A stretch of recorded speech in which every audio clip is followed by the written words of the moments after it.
Bonjour à tous, c'est Deva et aujourd'hui nous allons parler de l'opale bleu. Petit rappel, il existe deux sortes d'opales, donc celles qui ont des effets un petit peu pailletés, scintillants, qu'on appelle opale noble ou opale précieuse. Et donc l'opale dite commune, qu'on retrouve de plusieurs couleurs. Donc notre opale bleue fait partie de la deuxième catégorie. Donc l'opale contient entre autres de l'eau, du silice et des inclusions d'agate. C'est une roche sédimentaire qui s'est formée en milieu aqueux et elle est de dureté moyenne, c'est-à-dire de dureté 5. Donc on retrouve des tonalités de bleu, du blanc porcelaine et parfois du vert. Un petit peu d'histoire. Alors les Quechua utilisaient la pierre pour communiquer avec les esprits.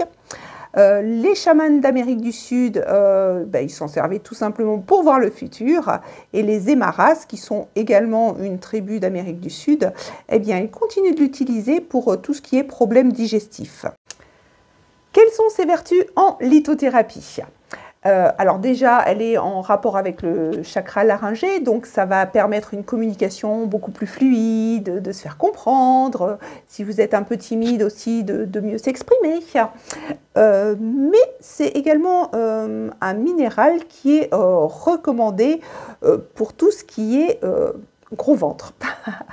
Alors que ce soit les ballonnements, les problèmes de digestion, le petit ventre qu'on prend au moment de la ménopause, voilà, donc ce serait une pierre qui aiderait à perdre ce petit ventre qui nous embête tous au moment de l'été, autant pour les hommes que pour les femmes.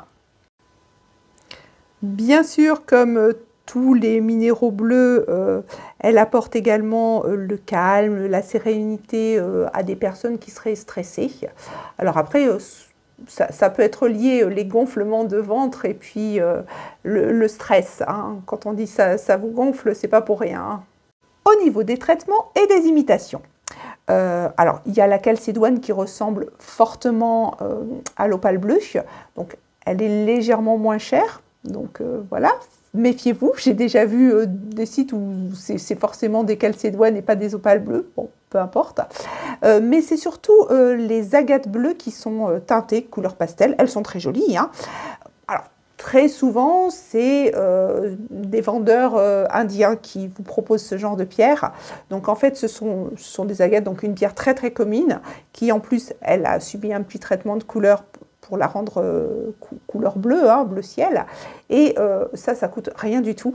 Et bon, ils vous la font passer pour une opale bleue. Donc, soyez vigilants. Quelquefois, le prix aussi doit vous alerter, quoique, on ne sait jamais.